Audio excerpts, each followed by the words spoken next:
Welcome to Let's Talk Antigonish, the podcast where we sit down with neighbors, experts, and friends to explore the stories, the questions, and the big little issues that shape life in our town, one conversation at a time. This week, we speak with the curator of the Antigonish Heritage Museum, Barry MacKenzie, and Anuj is joining us all the way from India. We talk about the transformation of the museum, how it used to be just a place with random artifacts, and now it's sort of a cultural hub in the town, hosting everything from ceilidhs to an escape room. Just a quick note that the audio quality is a bit weird for the first couple minutes, but it gets better. Hello, everyone, and welcome to Let's Talk Antigonish. This is a very special edition. This is our first intercontinental edition because we are joined by Anuj, my co-host in India. Yes, to be precise, in a city called Vadodara, very near Mumbai and Ahmedabad, in the western part of India. Yeah, it's nice to finally have you back on the podcast, and you'll be back in person before too long. So we'll fingers crossed. Fingers crossed. Yeah, but now you're 8.5 hours to the east of us. Yes. That's very far. But nonetheless, despite these technical intercontinental difficulties, we've managed to land a big fish here in Antigonish.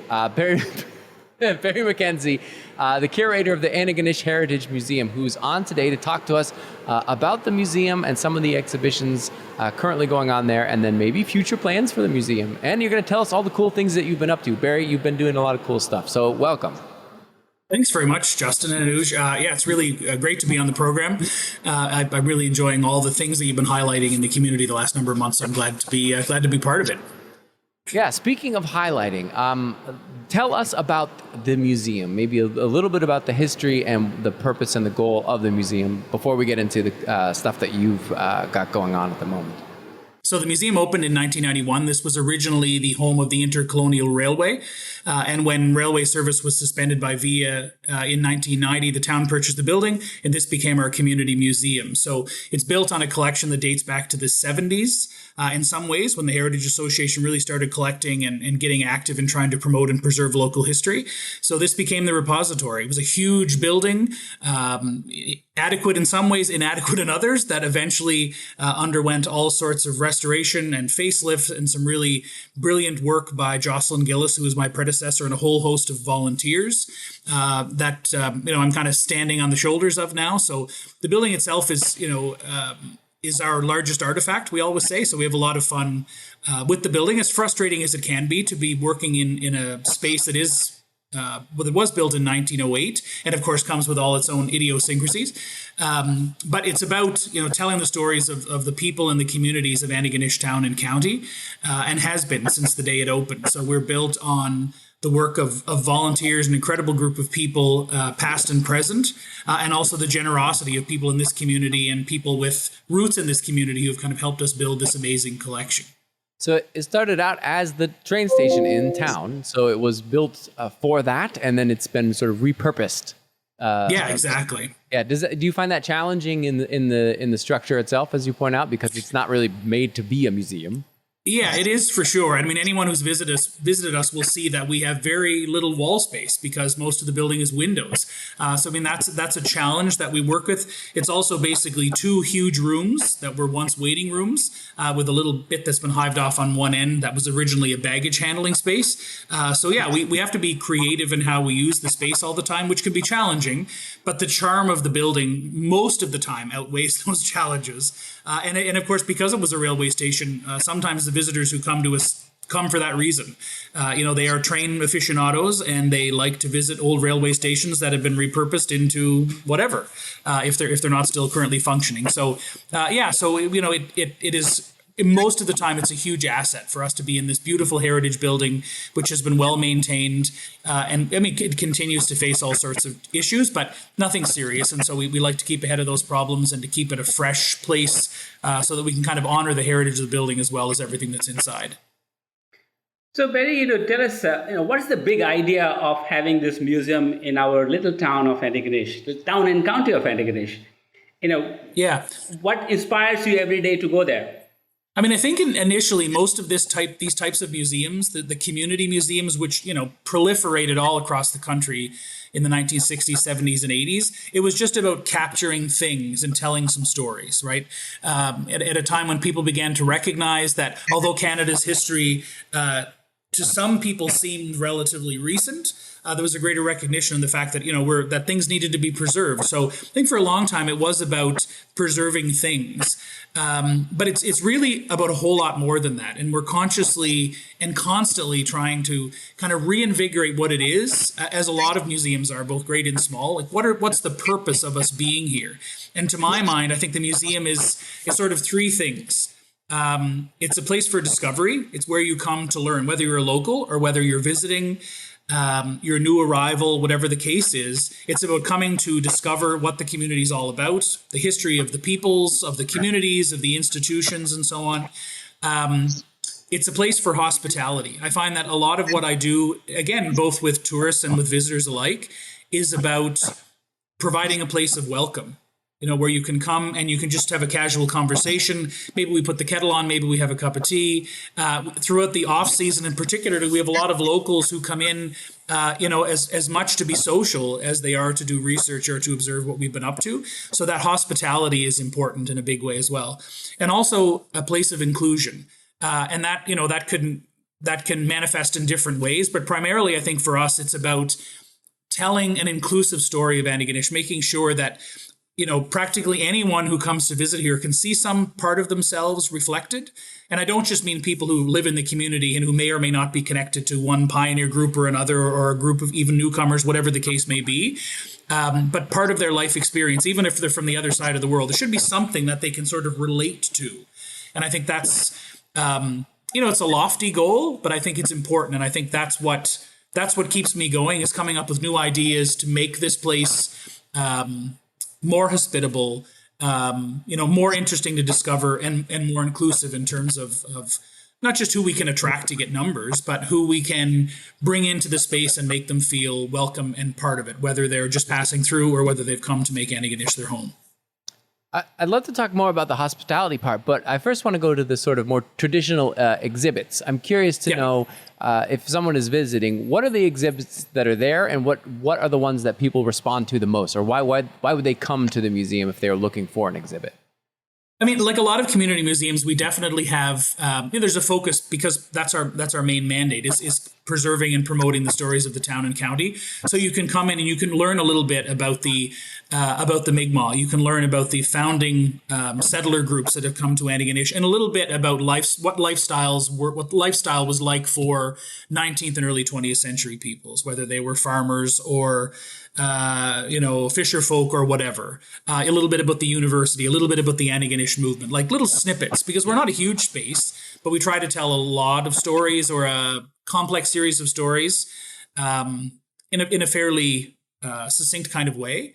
And what's interesting enough, of course, like any museum, we have those. There are a few things in the collection that people are drawn to. I don't know that we have. That for most people, they don't come because they're looking for something in particular necessarily, unless they're interested because they're in Antigonish on learning about the Highland, Gaelic culture of the region or whatever. But there are a couple of things that people definitely respond to. Probably the most significant of those is our fire pumper. So anyone who's been to the museum, you really have to be walking around with your blinders on not to see our 1860s fire engine, for lack of a better term, which almost completely fills the back room, for better or worse. Yeah, a third of the museum is just a space for the fire pumper, I feel like. Yeah, exactly. And so, and interesting enough, the fire pumper does not belong to the museum, but it still belongs to the Antigonish Fire Department. They purchased it in the 1860s. It was the only piece of firefighting equipment they had for some time, and it was last used, having been pulled out of retirement in 1898, and has been lovingly restored. The siren still works. It doesn't matter how young or how old the visitor is. If they're only going to respond to one thing or be drawn to one thing, it's probably going to be that fire pumper.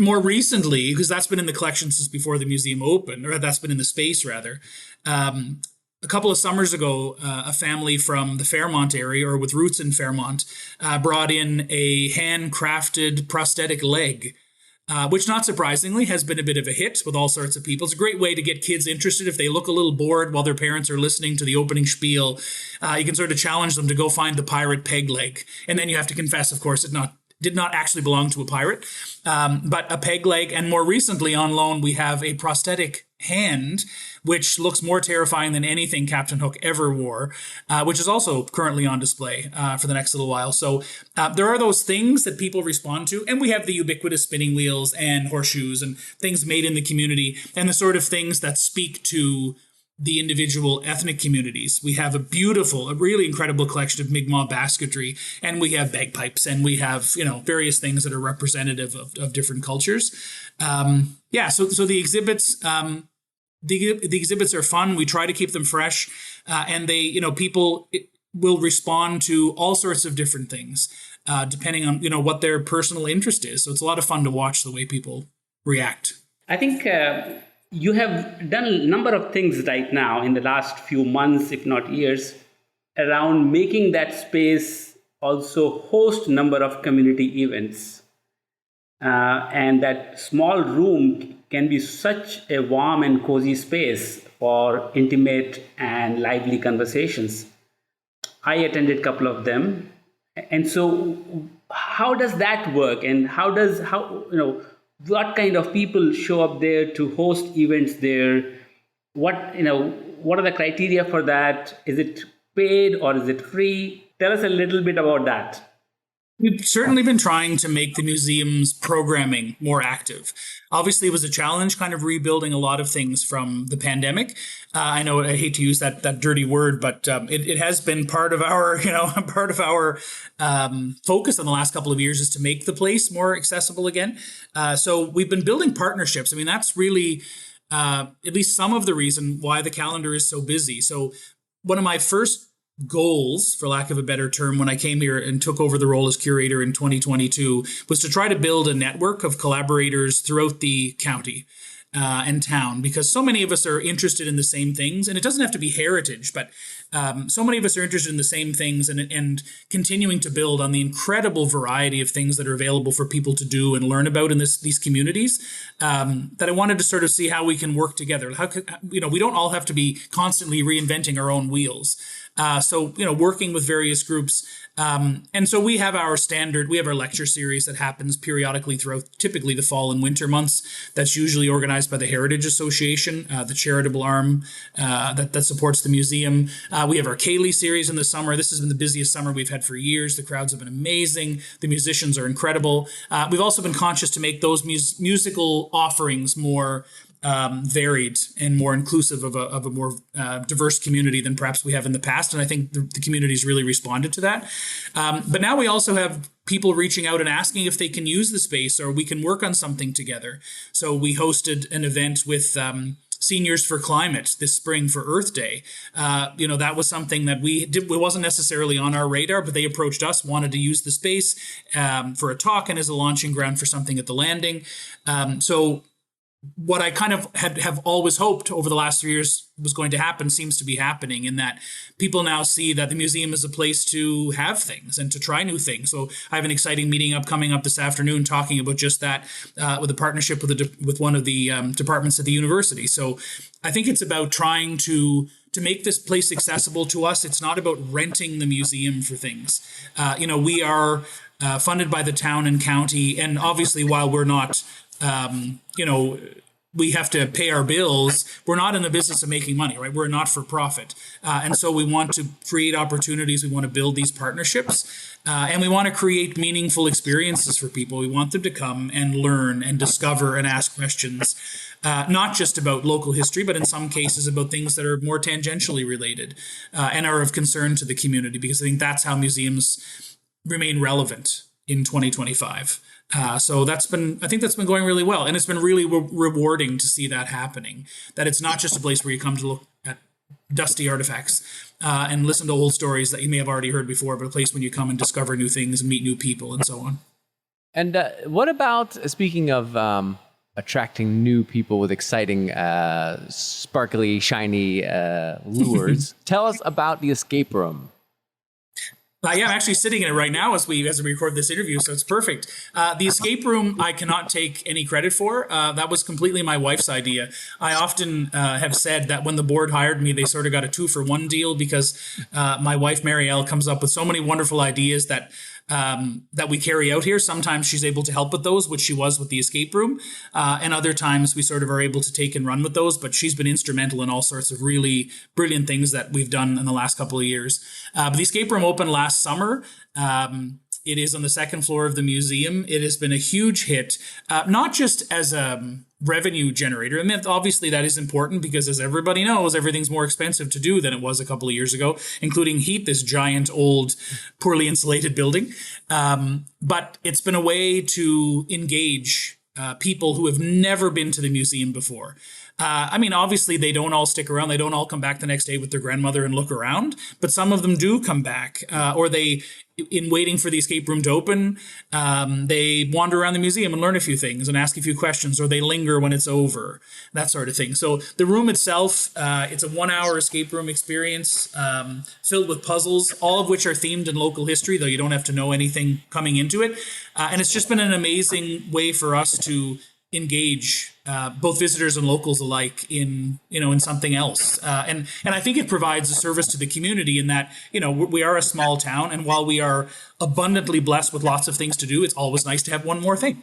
For sure. So we're continuing to offer that experience. So call or DM us to book your experience today. It's been a lot of fun. So we hope that in 2026 it will be renewed and we'll have a new design. It'll just sort of depend on volunteer support, but it's been lots of fun. And the question that comes to my mind is, some years back, the libraries renamed themselves as People's Place. Mm-hmm. And even though what is in a name, but often it does change the way people look at things. And I think I was very new at the time, in 2011, I believe, when this idea of People's Place just came across. And if we look at it today, it's truly more than library. It's a people's place. It has children's space, it has community space, you can make noise there, which libraries don't allow typically. And I'm just trying to draw a parallel and saying, you are not really a typical museum as it comes across. Have you thought of how you may wish to kind of articulate that in your name, in your approach? No, it's an excellent point, Anuj. And I use that example all the time when I'm talking to our board of directors and just talking to people in the community. That was sort of a model for me when we came here, because I was a student at St. Yves in the days of the old library, which I mean, as a student, you didn't have a lot of need to go to the community library, I guess, but I knew how small and limited it was. And then my family and I came back in 2016 to the People's Place, where everything happens, right?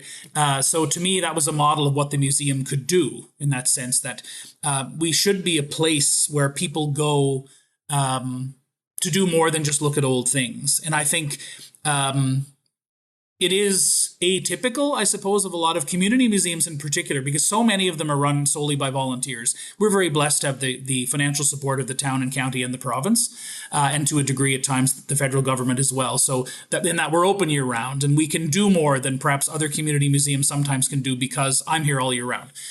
So that certainly makes a difference.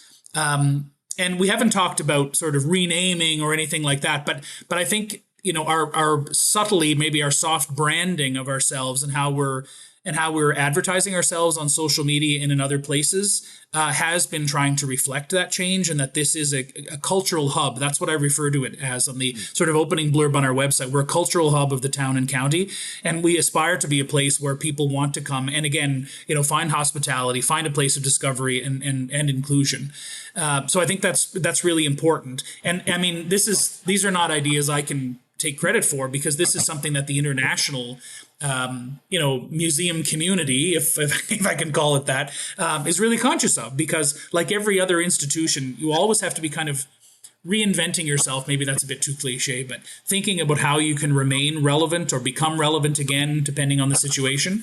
And in some ways, maybe we're just going back to the to a more authentic version of what a museum should be, a place of the muses, where you can be inspired, right? Where we can engage with artists and scholars and local people and newcomers and so on and so forth, right? So maybe it's just a more authentic version of museums that we're all kind of called to be today. So I think I find it really exciting to be part of not only building on the incredible work that Jocelyn and all the volunteers did for the 31 years before I came along, but also to be able to to both build on that and help it to evolve into something, not something new necessarily, but something broader. So it's been a lot of fun. Fascinating.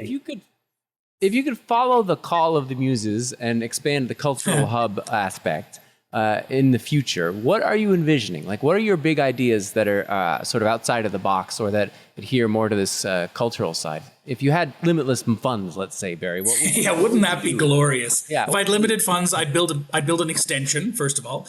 And we are always conscious of, like, what's the future of the space? It's an aging building. Everybody knows we're downtown on the East End next to a struggling sewage treatment plant. And what could changes there sort of mean. Anyway, so we're always sort of conscious about how we move forward. In an ideal world, unlimited money, unlimited land, I'd build an extension so that we could enhance some of what we already do. But I think I'd like to do more with artists in all sorts of different ways, both musical artists, which we do a lot of in the summer already, but in a limited way because we're a relatively small space, and also with with people, with painters and drawers and people engaged in any number of different mediums.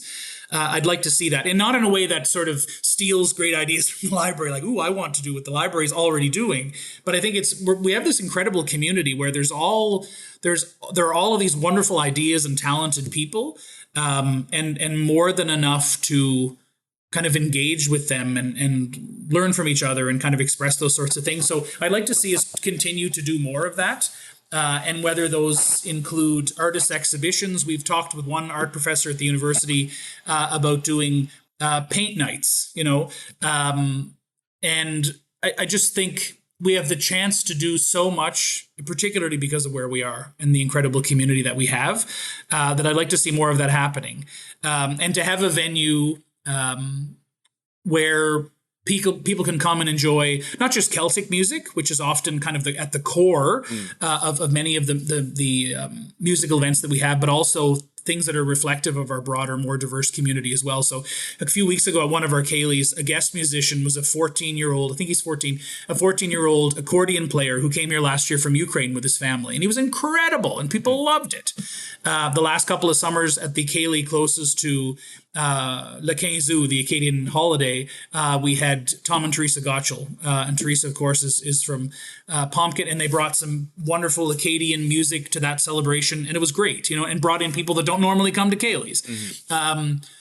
Mm-hmm. Money would be great. Sure. But I think, and it's obviously necessary, but I see kind of continuing to build on those relationships with local artists, with performers, and obviously to continue to build our level of interpretation, to enhance beyond just artifacts and things, to sort of bring things up a notch that encourage the visitor to be more thoughtful about what these Mi'kmaq baskets tell us about the people that created them, or what these artifacts about Celtic culture tell us about the Highlanders who, were the most numerous of the settlers in the area and these sorts of things. So all sorts of plans. I'd love to have a young curators club. That's, something we got a little whiteboard in the office filled with all sorts of ideas that I never seem to have time to get to, but we get to them one by one. So, stay tuned, I guess, because we hope to continue to build on that. Just going back to this idea of museum as you started, museums are places not just to visit history, but also possibly look at diverse perspectives on history. And I think in the last few years, I must make a confession that for about 8-9 years after being in Antigonish, I never visited the museum. I knew it was there, but I never really went there. And then once I went there, I realized just within a year or two how the space has changed for a number of things. And you have done a wonderful job, and your colleagues have done a wonderful job. where you have integrated, First Nations Mi'kmaq artifacts and history. You often have cupboards with Indian saris or piece by chocolate history and many other things. And so it's becoming very, very holistic. I remember attending, I think it's his Trevor Gold, from our First Nations, who is a wonderful community historian. And that session was just phenomenal. And so where I'm going with this is essentially asking you, while you possibly can remain true to the idea of museum and still really expand that, because Antigonish was once called, or still called, a Little Vatican, and it has its own historical perspective and newcomers coming in. I just wonder how that can be woven into the idea of museum. I'm just exploring a few thoughts with you at this point. No, I love all of that, Anuj, and I thank you for your kind comments, because it's been really rewarding to draw those stories out and to make the place increasingly inclusive in terms of the stories that we tell. That exhibit 2 summers ago that we did, called Immigrant Voices, which told basically only really a dozen very brief little vignettes about different families, going back as far as the early 20th century with the arrival of the first Jewish and Lebanese settlers, all the way to the growing Ukrainian community, was a really, really powerful exhibit to put together, and it was a reminder to visitors, both newcomers and people descended from the Mi'kmaq or early settler groups alike, that provided a perspective on how diverse the community really is. In all sorts of different ways. So we would like to continue to do that. And I think that it's natural for us to do that. And I don't think it moves away from being a museum at all. So in the public history field, and museums are just sort of one arm of what is public history, because that can include historical fiction and all different sorts of things. The emphasis has to be just as much on the public as on the history. It to be truly public history, and that can be a challenge, right? Because it doesn't mean I show up once a week, and the other 4 days people come in and they just write down and post whatever they want, because we obviously have to sort of have some direction and guidance and all these sorts of things. But at the same time, it has to be about community engagement, and something that people in the public history sort of scholarly field talk about, that they call shared authority, and it's about allowing and encouraging the community to have that voice and to be as engaged as possible and to tell those stories. So Immigrant Voices was the first example of that I tried to do, in that bringing in these stories, not saying, I'd like to do an exhibit, I'm going to tell all these stories how I want them to be told. Instead, reaching out to say, look, we're interested in developing an exhibit that reflects the diversity of our community, or at least some fragments of the diversity of our community, and inviting people to share those stories or suggest people we might speak to in order for that to happen.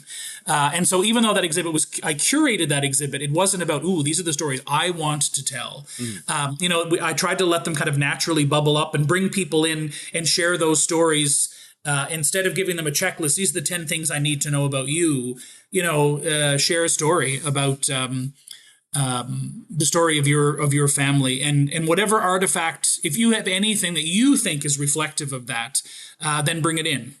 So instead of me saying, I'd really like to have these 10 things, and here's 10 different ethnic groups, and I want to have something that the stereotypical, like, I love a pair of Dutch wooden shoes. No, we have those already. Yeah. But what can we share that is like reflective from your perspective? And I think engaging the community in that way will continue to do what you're suggesting is so important, and that's to make the place more inclusive and more hospitable to this wonderfully diverse place that we have. So I hope that's going to continue to happen, and I'm obviously going to continue to try and facilitate and to curate that, for lack of a better term. But yeah, to keep building the place, because that's how we will survive and that's how we will remain relevant. But it's more than that. It's because the community deserves that. the people that live here deserve that, right? It's not just about, oh, well, what are we going to do to make sure Barry doesn't lose his job?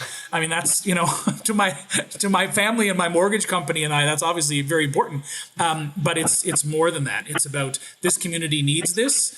And we are a community that, by and large, recognizes the importance of, and the beauty of diversity and the wonderful history, warts and all, that the community has to offer. And so I think we deserve a place that does that, and that provides an opportunity for us to go and discuss these things, to a venue where we can delve deeper into the needs of the need for greater truth and reconciliation, and the need for a better understanding of the diversity of growing immigrant communities in Antigonish Town and County, and all of that put together.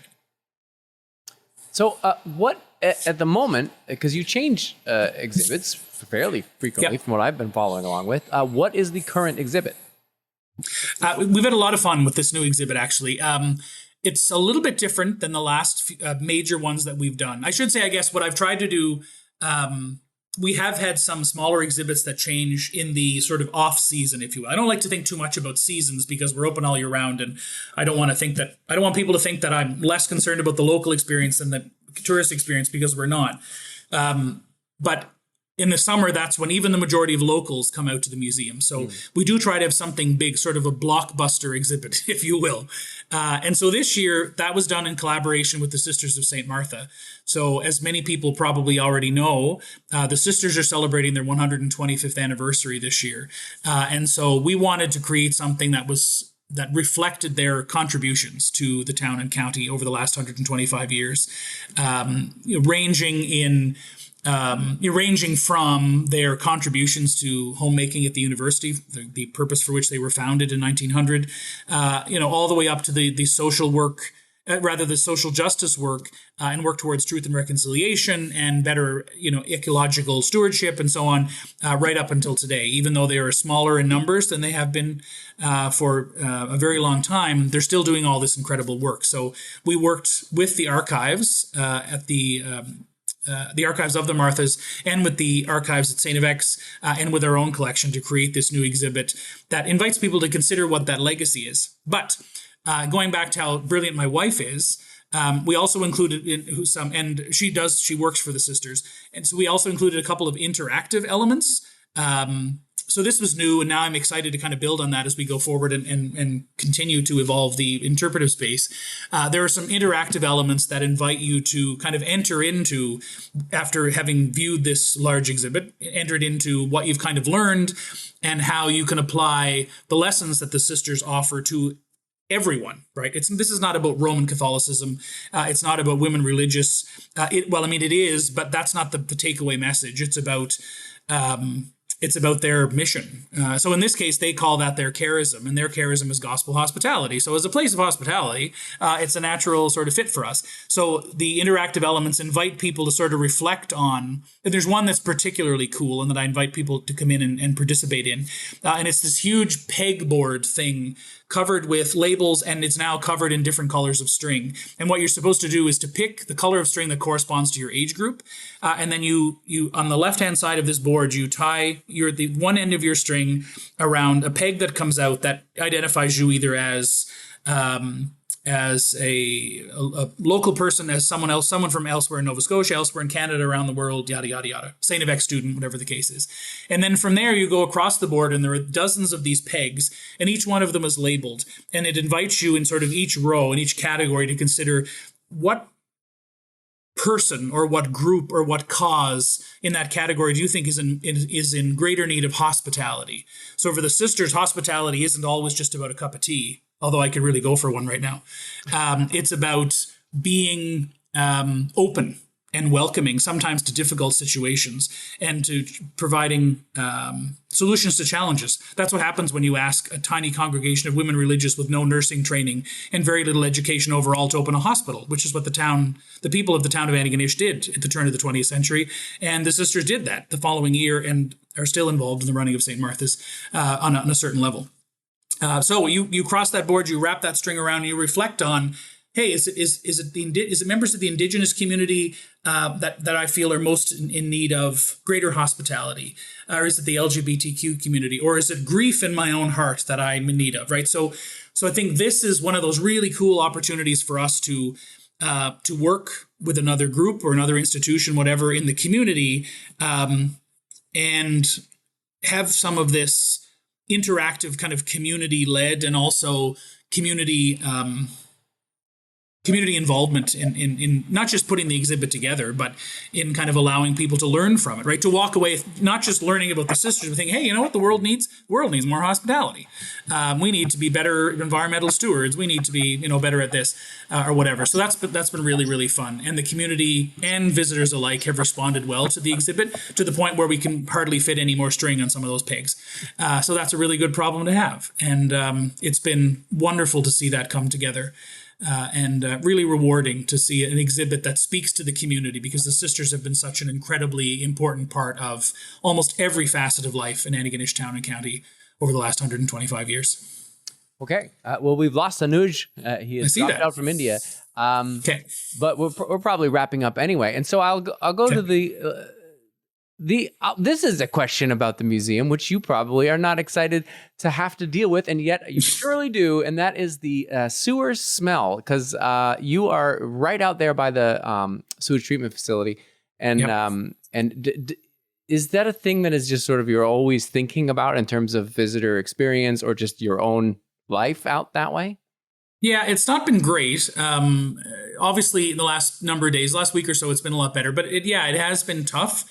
It's not great for the visitor experience, obviously, because when it's bad, it's usually its worst here on East Main Street. So yeah, that has been a challenge. It's worse in some sense when it gets in the building and then the wind changes and it blows the stink in the other direction, and the parking lot smells great, but it smells inside the building. And then I feel like you owe people some sort of explanation as to why if someone from away may not realize why the building smells like that. So that's not ideal. And I mean, it has been a challenge for us in terms of programming too. Last year, we did end up canceling we canceled another event, a trivia night, because it was so bad last fall. That's right. And we just didn't feel like we could in good conscience invite people into the space because it was so strong. And we also had an outdoor event that we wanted to host this summer in collaboration with that exhibit, an outdoor, like a movie night kind of under the stars out on the deck, which we just can't really do because the risk of that day being an unpleasant day just means that it wouldn't be terribly inviting. So yeah, it has been a challenge, and we hope that rain comes for all sorts of reasons, one of which is hopefully mitigating that challenge. Sure. And in terms of the long-term future of the institution, it's also of concern because we are wondering what will happen, because there obviously has to be a more significant addressing of the challenge at some point of the lagoon itself, and what that will mean for us, given that we are literally right beside it, is obviously something that we keep top of mind as well. So we're just keeping our fingers crossed. Sure. To wrap things up, is there something that you wish the public knew about the museum that they often get wrong, or they just don't know and they need to know, or maybe a question you are often getting, or a question you wish people would ask of the museum that they aren't asking? Anything along those lines you want to share before we sign off? I think the most important thing really is that we're not just a building filled with old stuff. There are community museums out there. I think they're declining in number, but there was a time where community museums typically just had the spinning wheels on display. And I don't think we were ever like that here, but museums where the spinning wheels were on display and the old pictures and so on, and they were hanging in the same place, and the only thing that changed was the dust. And so once you went once in grade 3, you never had to go back because, what was the point, right? Unless you really wanted to see that thing. That one particular thing that stood out to you. So I wish the community knew that it's not just a place to come and look at old things or to do family history research if you're not interested in either of those. For one thing, the exhibits do change, and also the programming that we're doing is diverse, and I think it appeals to a pretty broad cross-section of people. But also, it's not a big deal if you've never been here before. I won't judge you, right? Anuj mentioned earlier that he was here for a number of years before he came. There have been people that have grown up here and lived in Antigonish Town or County their entire lives, and we've been open since 1991, and they haven't stepped foot in the door until yesterday. Right. It happens all the time. So you're in good company, right? Listeners out there, if you've not been to the museum, don't feel like you can't come now because I've been keeping track, right? We're just happy to see people come in. So it is, it's a place of welcome. We won't be offended if you only stay for 5 minutes, right? Just come on down, check it out. Do the escape room, come to a ceilidh, even if you're just coming for the tea, right? We're happy to have new folks come along. And and worst case scenario, just follow us on Instagram or Facebook and you'll see what we're up to, and then you can pop in at your leisure. Yeah, I would say definitely follow along with it, because even if you don't classify yourself as a museum person, the museum hosts events that you more than likely are going to be interested in, like all the ones you've been mentioning. And it has the escape room in it, which, literally everybody should enjoy that. So absolutely. I think that's a good point. Is it's definitely more than just dusty spinning wheels. There's a lot happening. As I think you've made clear. Even though we do have a couple of dusty spinning wheels. I'm going to go dust them right now. So I feel like in case anyone comes. Yeah, we've really badmouthed spinning wheels. Now I feel like you owe it to them to have them in an exhibit at some point in the future. Absolutely. But Barry, thanks a lot for joining us. On behalf of poor Anuj, who's dropped off the Zoom call. Oh, wait, Anuj is back. Oh, he's back. Anuj, Barry, thank you so much for joining us. Anuj, thank you for joining us as well. Thank you for joining yourself on your own podcast all the way from India. So lovely to finally talk to you, Barry, and more to come. Likewise. Thanks, guys. Yeah. Thank you for listening to Let's Talk Antigonish. If you like the podcast, don't hesitate to subscribe. Just go to letstalkantigonish.ca and click. Voila! You'll receive new episodes right in your email inbox. This podcast is a labor of love. Please consider making a contribution, small or large. Maybe a monthly subscription. Depending on the level of public support, we would like to engage local producers and journalists to create more regular deep dive news stories about life here in Antigonish. Right now, it's just Anuj and I doing this in our free time. You can read all about the podcast and ways to support us at letstalkantigonish.ca. And if you're a local business that wants to sponsor the podcast or even place an audio ad, we are certainly not opposed. A huge thank you to all of our subscribers, and especially our paid subscribers, which have helped us to buy the audio equipment that we needed to get this thing off the ground. And remember to get in touch with us if you have an idea for a future episode or a burning question about life in Antigonish that you want us to explore and get answers to. We welcome all feedback. Just email us at letstalkantigonish@gmail.com. Let's talk, Antigonish.